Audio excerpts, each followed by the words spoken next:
Hello, I'm State Representative Robert Sprague from the 83rd House District. Welcome to Ohio in Focus.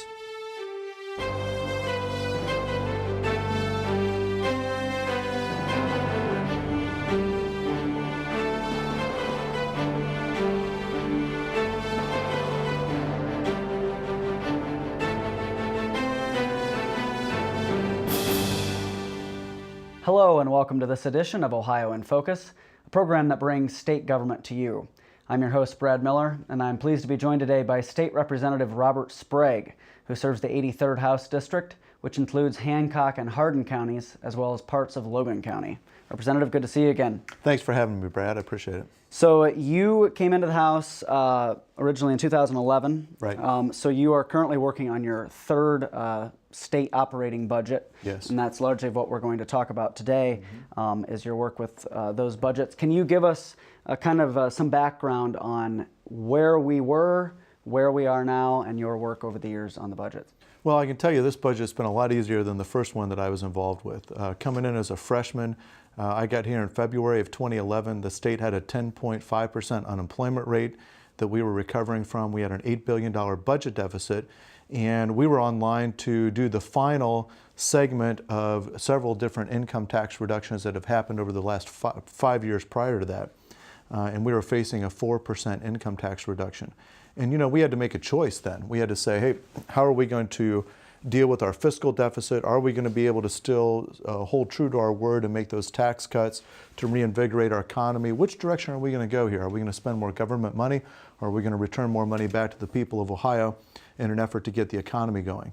And so there's been a dramatic change over the last 3 budgets that I've been a part of. Can you tell us kind of how those changes over the years have affected businesses and business owners and residents of the state? Well, sure. I think the first budget that we were a part of was really a recovery budget. It was just trying to get some stability under our feet. We wanted to provide some continuity for the tax code for small businesses, and we wanted to try to eliminate barriers for people staying in Ohio. One of the first things we did in that budget, and this was something that the Ohio House did, was we eliminated the estate tax in the state of Ohio. So many small businesses, whether they're farmers or whether they're small business people, they want to pass the business that they've spent their life growing and working on to their family members so that their family can be part of the businesses, and the estate tax stood in the way of that. In a lot of cases, people left because other states like Florida or Texas and they took off because the tax rates were more advantageous, so they didn't have an estate tax. And so we made the decision, even in the depths of our recession, to try to eliminate that. And I think that we've seen the fruits of some of our labor here, in that now the state only has a slightly above a 5% unemployment rate. The number one problem that I talk to for employers is that they can't find enough people to hire. So we are definitely headed back in the right direction. Workforce development and training programs, obviously another thing that the House has been very busy with, but we're going to stay focused on the budget. You mentioned the estate tax, one of several different taxes that are looked at when passing a budget. Before we get into the specific House Bill 64 budget of this term, can you talk about, sometimes we hear debates about the sales tax or a consumption tax versus an income tax system, and kind of the balance there. Can you kind of give us some background and explain what that debate's all about, and make it simple for the viewers at home to kind of understand what we're talking about? Sure. An income tax is simply a tax on income. A sales tax is more of a tax on consumption. In other words, the more you consume, the more you buy, obviously, the more tax you pay. There's got to be a balance there. Some states, I remember going down to Tennessee recently to visit some relatives. Their sales tax is a lot higher than ours is. I think the fear there is that sometimes if you do a sales tax or consumption-based tax, it also affects businesses. In a lot of cases, small businesses, because you do something like a sales tax on advertising. Well, obviously, small businesses use advertising. So if you've got 5% sales tax on that, then that's 5% less advertising that a small business person can buy. Can you now talk about some of the changes that the House has made? The House passed its version of the budget late last month. It's now in the Senate. There's still a long way to go before it becomes law. But can you talk about the budget proposal that came to the House and compared to the one that left it? Sure. The budget that was introduced, it really had a large tax shift. there was a tax shift between income taxes and sales tax. The idea was to raise the sales tax on a number of different items, tobacco, petroleum products like oil with the severance tax that's pulled out of the ground, sales tax on services. And at the end of the day, as I said before, I started out 5 years ago, and we had a lot of people out of work, and the business community was really struggling to make ends meet. I think that we thought the last thing we want to do is slow this forward momentum that we have in terms of job growth. We didn't want to add taxes back that would affect small businesses, that would affect consumers. One of the things that the sales tax does do is it does limit consumption. And we know that 68% of everything we produce in our state and that we sell is related to consumption. 68% of GDP is related to consumption.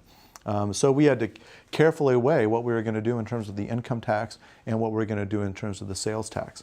What we decided eventually in House Bill 64 was to continue on the path that the course that we had already set over the previous two budgets.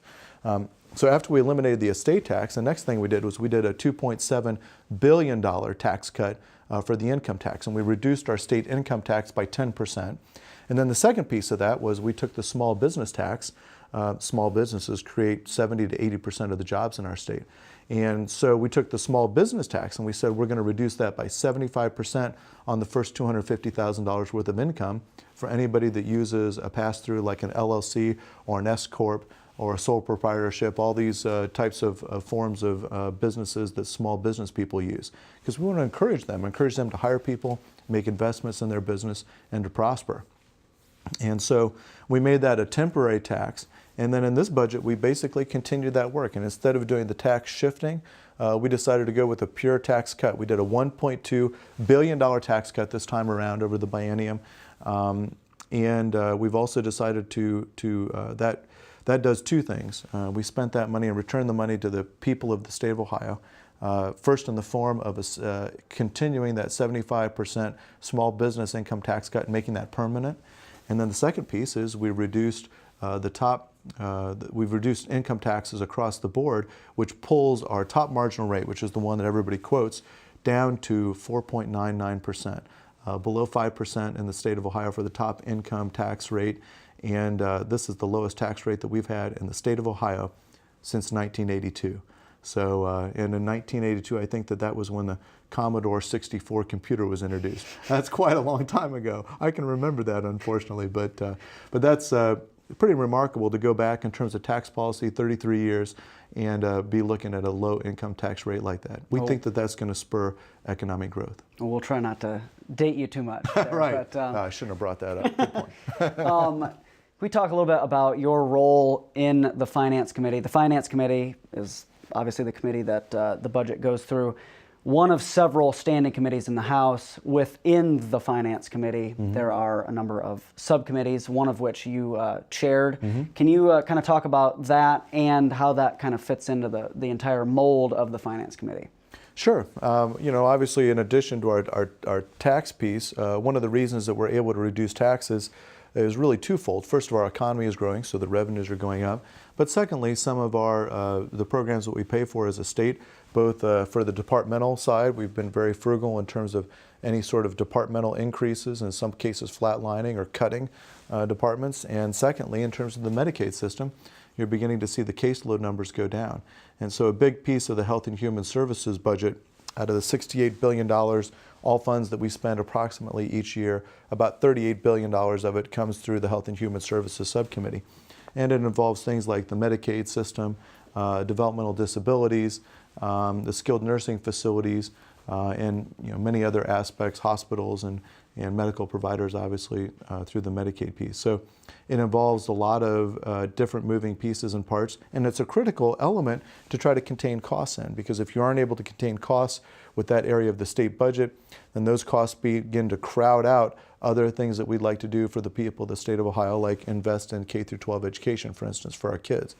So it's critical that we try to contain costs on the Health and Human Services side, and that's something that I was responsible for this time around.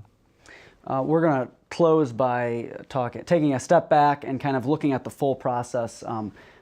People at home might not know just how long of a process this is. Can you talk about the time frame that from receiving the proposal from the governor, going through the various chambers and so forth? Can you explain that? Well, it seems to move like molasses, but I can tell you when you're dealing with $38 billion worth of appropriations and all the language that comes with it and all the changes in that large of a system, it seems to happen pretty quickly. The process right now is we've voted the budget out of the House. We think we've got a very solid document. We've got some dramatic reforms on the Medicaid side that we think are going to lower the overall cost of the healthcare system. We believe that there are two key elements as to why the healthcare system is very expensive in the state. One is that nobody actually pays the cost. You have a third-party insurance company or Medicaid that pays for the bill. And then the second piece is that you can't find out what the cost of anything is. It's really very hard. It's almost like a black box. You know, you go into the medical system and 2 months later they send you an enormous bill and you kind of look at it and go, oh, what does this even mean? And so we're addressing that in two different ways in the Medicaid piece. We're creating health savings accounts for Medicaid in this budget, which is very exciting, which will have everyone on Medicaid acting in a consumer-based, market-based type of a system and joining the other 7 million Ohioans that have private market insurance and health savings accounts with that. And then the second piece is we're doing an all-claims database, which provides price transparency so that you or I or anybody in the state of Ohio 2 years from now will be able to see what any medical procedure costs at any medical provider in the state. So those are some of the pieces that we added, and I mean there's just an immense amount of language that goes just with those two pieces, and we haven't even talked about the developmental disabilities and the skilled nursing facilities, but it is a long process. The budget was introduced in February. We voted it out kind of mid-April, and now it's over in the Senate. I think the Senate's going to give it back to us kind of the middle of June, and then it'll go to conference committee, and we'll hash out the details there with the governor's office and pass the budget by June 30th. By state law. That we're required constitutionally to pass a balanced budget and pass it at the end of June. So. We have a couple minutes left. We always conclude by having our guests tell the viewers back home how they can best reach you here at the State House to share with you their concerns about not only the state budget, but any state-related issue. Sure, I appreciate that. Again, I'm Robert Sprague, State Representative for the 83rd House District. That's Hardin County, Hancock County, and the northern portion of Logan County. You can reach me at 614-466-3819, or you can email me at rep83@ohiohouse.gov. Thanks, Brad. We're all out of time. Right. Great seeing you again. Thanks for sitting down with us. Appreciate it.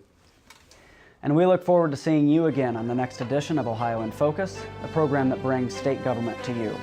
Thanks for watching.